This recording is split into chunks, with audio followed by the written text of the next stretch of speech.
Chapter 5. Intellectual Golden Ages.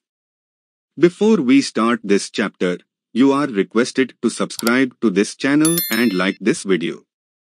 We need your support to run this channel and bring great audiobooks for you. Thank you. Let's come back to the book contents. Chapter 5, Part 1. The 9th through 13th centuries in the Muslim world mark an era of scientific, religious, philosophical and cultural development the scale and depth of which had never been seen in world history before or since. After its meteoric rise from the barren deserts of Arabia, Islamic civilization now encompassed many diverse cultures, religions and intellectual traditions from Spain to India. In this realm, the previous accomplishments of distant civilizations could be brought together, compared and built upon to create a new golden age of scientific discoveries. Nowhere else in the world possessed the same capability to bring together so many diverse people, supplemented by homegrown intellectual giants. The result was an era which not only served as a bridge between the knowledge of the ancients and Renaissance Europe, but also laid the foundation for today's modern scientific world. The world's oldest university, the University of Kairouan, was established by a Muslim woman in Fez, Morocco in 859. The House of Wisdom. The Abbasids, like countless political parties in history, rose to prominence on the back of promises of a positive and idealistic future. Their assurances of a more equitable society and a return to pious leadership helped propel them to prominence as the Umayyads disintegrated. By the early 800s they had their empire, which stretched from the Atlantic to the Indus. They had their capital, a world city of over 1 million people in Baghdad, and they had the diverse cultures of the Greeks, Copts, Persians, and Indians from which to adopt the best aspects of previous civilizations. It was high time for the inauguration of the idealistic society they promised. In the mind of the 7th Abbasid Caliph, Al-Mamun, 813 to 833, that future idealistic society could only be achieved through science and rationalism. In order to achieve this, the various threads of scientific knowledge that existed throughout the empire had to be brought together in a central location. He believed that if the best scholars from the Muslim world could be brought together to learn from each other, limitless possibilities would open up. In the 10th century, the Catholic Pope Sylvester II was one of the first Europeans to promote the study of math that was developed by Muslims after he spent time studying in Muslim Spain and North Africa. With this in mind, he established an educational institute in Baghdad known as the House of Wisdom, which in Arabic is Bayt al-Hikmah.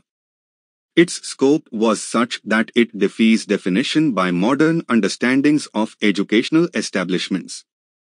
It was at once a university, library, translation institute and research lab, all on one campus. Libraries and small schools had existed since Umayyad times, but the emphasis placed on the acquisition of knowledge by the Abbasids far surpassed that of their predecessors. It was said that if a scholar would translate any book from its original language into Arabic, he would be given that book's weight in gold. The most renowned scholars, Muslim and non-Muslim, from across the world flocked to Baghdad to be a part of Al-Mamun's project. For the first time in history, the best of Persia, Egypt, India, and former Byzantine lands could be brought together to advance science in ways that would benefit the entire world. Al-Mamun was hardly the only leader in history to have placed special emphasis on science. What makes the House of Wisdom and the Muslim Golden Age unique is the context in which it all took place. First, the expansive Muslim empire knocked down walls that had previously separated different groups. Before Islam, there would be no reason for a scholar in Alexandria to travel to Ctesiphon to study and teach. Even if he did travel, language barriers would prevent him from being of much use to the Persians. That is the second unique aspect of the early Abbasid era. Arabic became a lingua franca that could unite people from diverse backgrounds. Regardless of if someone's mother tongue was Berber or Syriac or Persian, if he was a Muslim, at least a rudimentary knowledge of Arabic was necessary in order to pray and read the Quran as the Prophet Muhammad had taught. Arabic thus served not just as a liturgical language, but also one that scientists could use to communicate and research. Thirdly, Islam itself orders the acquisition of knowledge, making scientific research an act of worship. Numerous verses in the Quran and sayings of the Prophet emphasize the role that scholarship has in the life of a pious Muslim. The Prophet was reported to have said that God makes the path to heaven easier for whoever treads the path in search of knowledge. For Muslim scientists just a few hundred years removed from the life of the Prophet, seeking God's pleasure seems to have been the main reason for their research and studies. Scientific literature from the Golden Age commonly begins with Quranic verses that encourage seekers of knowledge and call on Muslims to reflect on the world around them. These three motivating factors for scientific endeavors were unique to the Muslim world and could not have existed without the rise of Islam as a geopolitical force in the centuries after the life of the Prophet. Mathematics. Muslim contributions to mathematics in the Golden Age can only be described as monumental. Mathematics itself is of course the basis for almost all other sciences including physics, chemistry, astronomy and geography. For Muslim scientists of the Golden Age, however, it was also a sacred science. They hoped that through the understanding of advanced mathematics, they could discover the underlying numerical principles that dictate the natural rules of the world. Today, anyone who has taken a basic physics class understands that formulas dictate the movement of objects through space. In the Golden Ages, that formula was a mystery, and through theory and experimentation, scientists hoped to find these seemingly magical algorithms. Through that understanding, a greater appreciation and love for God's power and relationship with His creation could be achieved, making mathematical study a religious journey as well. One of the first great Muslim mathematicians was Muhammad bin Musa al-Khwarizmi, a Persian who lived from 780 to 850. He was one of the first to work at the House of Wisdom, and thus laid the groundwork for future advances in mathematics. Among his greatest contributions was the adoption of the Indian numeral system and its dissemination. Previously, the de facto system was based on the ubiquitous Roman numerals, which had their limitations.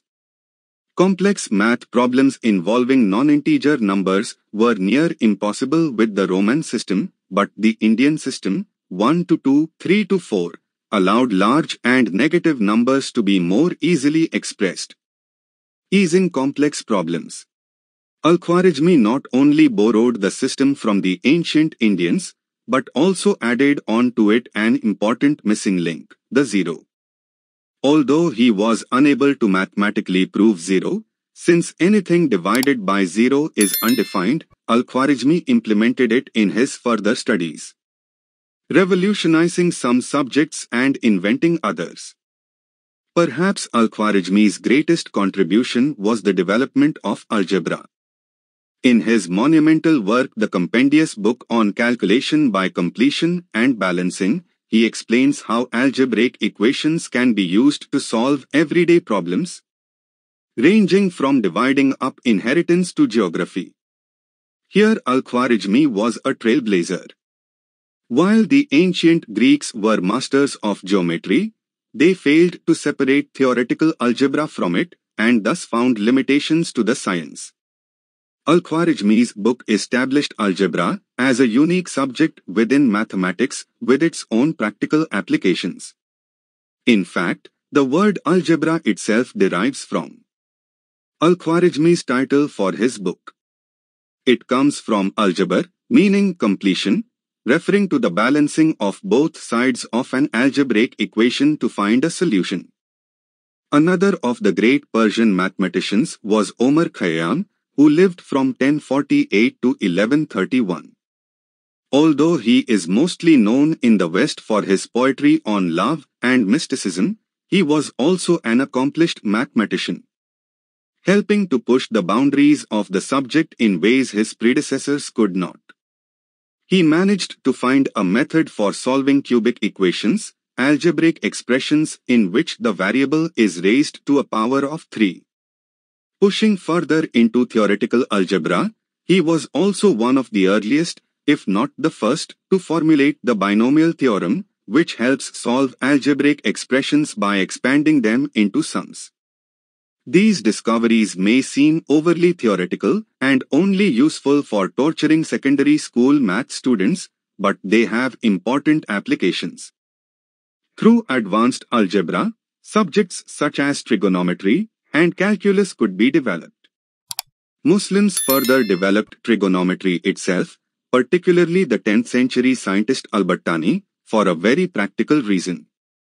Through trigonometric functions and a basic understanding of the stars, people could calculate their exact position on Earth, which was of vital importance for Muslims who must pray in the direction of Mecca. Handbooks produced in the Golden Age listed hundreds of cities, their coordinates and the direction from there to Mecca.